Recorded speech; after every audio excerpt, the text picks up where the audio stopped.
Hello बच्चों, आप सभी का स्वागत है आपके अपने यूट्यूब चैनल चंद्रिका लेक्चर में। और आज इस वीडियो में यहाँ पर हम देखेंगे जेक 10वां बोर्ड फाइनल एग्जाम 2026 के लिए सोशल साइंस में 20 वीवीआई ऑब्जेक्टिव क्वेश्चन आंसर। ये सभी क्वेश्चन इंपॉर्टेंट है, एग्जाम में जरूर मिलेगा, आप अच्छे से याद कर लीजिए। ठीक है, ओके।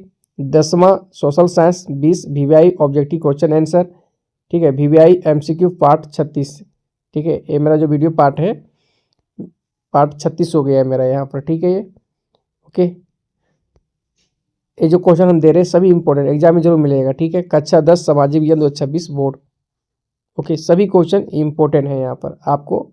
आप क्या कीजिएगा, अच्छे से याद कर लीजिएगा। ठीक है, चलिए, अगर पूरा ऑब्जेक्टिव क्वेश्चन का वीडियो आप हमारा देख लेते हैं तो फाइनल एग्जाम में आप आराम से 30 में 30 ले आओगे आराम से। ठीक है, ऑब्जेक्टिव क्वेश्चन 30 में 30 ऑब्जेक्टिव क्वेश्चन जो हम बनाते हैं ना, अलग अलग बुक से हम यहाँ पर ऑब्जेक्टिव क्वेश्चन लिए हैं। और वैसे क्वेश्चन जो रिपीट भी हुआ फाइनल एग्जाम में वो भी क्वेश्चन हम शामिल करते हैं यहाँ पर। ठीक है, पीवाईक्यू क्वेश्चन भी पीवाईक्यू क्वेश्चन लेते हैं। ऑल सब्जेक्ट का हम ऑब्जेक्टिव क्वेश्चन का यहाँ पर वीडियो बना रहे हैं। ठीक है, ओके। चलिए देखते हैं, इसमें 20 क्वेश्चन है। 10 क्वेश्चन हम इतिहास से लिए हैं और 10 क्वेश्चन हम भूगोल से लिए हैं। ठीक है, 10 इतिहास से 10 भूगोल से। चलिए देखते हैं, वीडियो पसंद आए तो लाइक शेयर और कमेंट जरूर कीजिए। देखते हैं, पहला क्वेश्चन यहाँ पर है, ब्रोंटलैंड किस देश की प्रधानमंत्री रह चुकी है? तो ऑप्शन है भारत है, ब्रिटेन है, नॉर्वे है, जापान है। तो सही आंसर होगा नॉर्वे। तो यहाँ पर हम कुछ डिटेल इसके बारे में लिखे हैं कि ग्रो हार्लेम ब्रोंटलैंड नॉर्वे की पूर्व प्रधानमंत्री है। ठीक है, वह 1981 में नॉर्वे की पहली महिला प्रधानमंत्री बनी और उन्हें 3 कार्यकालों में 10 वर्षों से अधिक समय तक सेवा की है। ठीक है, तो नॉर्वे यहाँ पर सही आंसर हो जाएगा। ये इम्पोर्टेंट क्वेश्चन है। आगे, ब्रोंटलैंड कमीशन ने किस वर्ष सतत पोषणीय विकास संबंधी रिपोर्ट पेश की थी? तो ये 1987 में हो जाएगा सही आंसर, 1987। ठीक है, तो इसके बारे में भी हम कुछ डिटेल यहाँ पर लिखे हैं कि ब्रोंटलैंड आयोग, जिसे पर्यावरण एवं विकास पर संयुक्त राष्ट्र विश्व आयोग भी कहा जाता है, ने अपनी रिपोर्ट हमारा साझा भविष्य, ठीक है, 1987 में जारी की। इस रिपोर्ट ने सतत विकास की अवधारणा को परिभाषित किया। ठीक है, तो सही आंसर हो जाएगा 1987। ठीक है, ब्रोंटलैंड कमीशन। आगे, क्लब ऑफ रोम ने किस वर्ष संसाधनों के विवेकपूर्ण उपयोग का प्रस्ताव रखा? सही आंसर हो जाएगा 1968 हो जाएगा इसका। इसके बारे में हम यहाँ पर डिटेल लिखे हैं कि क्लब ऑफ रोम ने 1968 में संसाधनों के विवेकपूर्ण उपयोग का प्रस्ताव रखा था। यह एक वैश्विक थिंक टैंक है जो अंतर्राष्ट्रीय राजनीतिक मुद्दों से संबंधित है। ठीक है, तो क्लब ऑफ रोम ने 1968 में संसाधनों के विवेकपूर्ण उपयोग का प्रस्ताव रखा था। ठीक है, आगे, जिस भूमि पर खेती की जाती है उसे क्या कहते हैं? उसे कृषि योग्य भूमि कहा जाता है। तो पहला ऑप्शन यहाँ पर सही होंगे, बंजर भूमि, चारागाह, वन भूमि, ये सब नहीं होगा। आगे, उत्तरी भारत की सबसे आम मिट्टी कौन सी है? तो उत्तरी भारत की सबसे आम मिट्टी अगर यहाँ बात करें, काली मिट्टी ऑप्शन में तो ये नहीं होगा, लेटराइट मिट्टी नहीं होगा, जलोढ़ मिट्टी होगा। ठीक है, जलोढ़ मिट्टी याद रखना। ठीक है, तीसरा ऑप्शन सही होगा। नेक्स्ट, कौन सी मृदा भारत के सबसे विस्तृत क्षेत्र में पाई जाती है? तो जलोढ़ मृदा हो जाएगा ये। कौन सी मृदा भारत के सबसे विस्तृत क्षेत्र में पाई जाती है? जलोढ़ मृदा। नेक्स्ट, पूर्वी तट के नदी डेल्टाओं पर किस प्रकार की मिट्टी पाई जाती है? तो पूर्वी तट के नदी डेल्टाओं पर तो जलोढ़ मिट्टी मिलती है। तो दूसरा क्वेश्चन यहाँ पर सही होंगे यहाँ पर। ठीक है, आगे, भारत का संपूर्ण उत्तरी मैदान प्रायः किस मृदा से बना है? संपूर्ण उत्तरी मैदान अगर देखा जाए तो ये जलोढ़ मृदा से बना है। ठीक है, जलोढ़ मृदा। हम यहाँ पर जो 20 क्वेश्चन दे रहे हैं, एक तरह से हम आपका टेस्ट भी ले रहे हैं। ठीक है, तो आप बताइए पहले से आप जो हम 20 क्वेश्चन यहाँ पर दे रहे हैं उसमें आप पहले से कितना जानते हैं। देखते हैं आपका तैयारी कैसा है सोशल साइंस में। ठीक है, चलिए आगे बढ़ते हैं। आयु के आधार पर जलोढ़ मृदा का प्रकार है। तो जलोढ़ मृदा के दो प्रकार है आयु के आधार पर। एक है पुराना जलोढ़ जिसे बांगर कहते हैं, ये भी याद रखना, ठीक है।